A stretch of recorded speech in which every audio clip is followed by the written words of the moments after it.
All right, let's talk about one of the most beloved South Indian classics, the idli. That soft, fluffy, perfectly steamed savory cake. But as so many of us have discovered, actually getting it right, well, that can be a real challenge.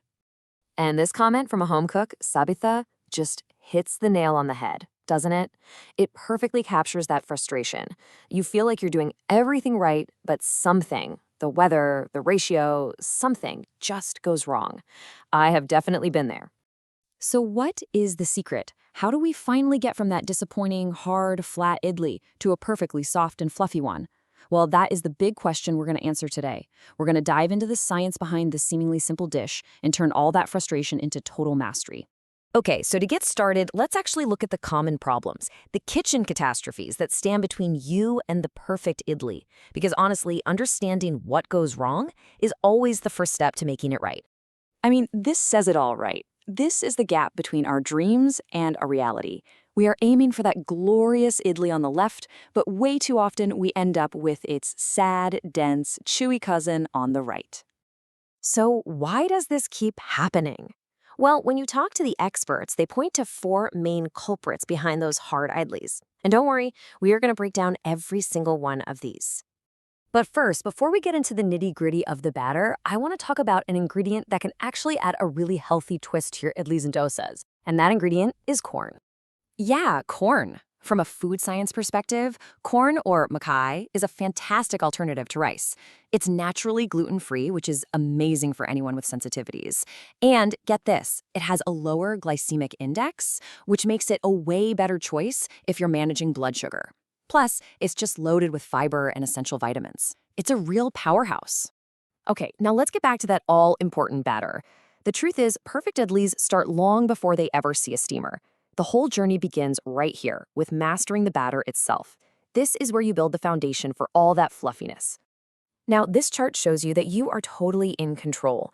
A 4-to-1 ratio of rice to dal is pretty standard, but a lot of experts will tell you to try a 3-to-1 or even a 2-to-1 ratio. So why is that?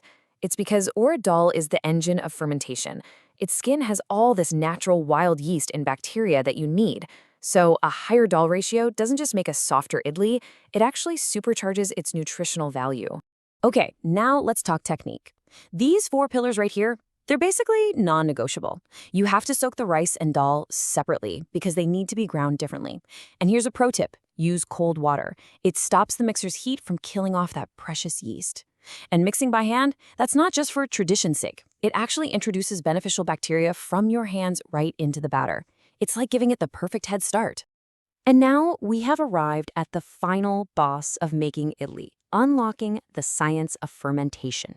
This is the stage that really freaks people out, especially if you happen to live in a colder climate. So what even is fermentation? Well, think of it like having a tiny army of microorganisms working just for you. They munch on the starches in the batter and produce CO2 bubbles. Those bubbles are the little air pockets that make your idli so light and fluffy. And as a bonus, they break down the ingredients, which makes everything easier for you to digest. It's a total win-win. This right here, this is the magic number. This temperature range is the absolute sweet spot. It's the warm, cozy environment those little yeasts and bacteria need to get happy, get active, and make your batter double in volume in about 8 to 12 hours. Of course, let's be real. For most of us, keeping our kitchen at a balmy 30 degrees Celsius is pretty much impossible.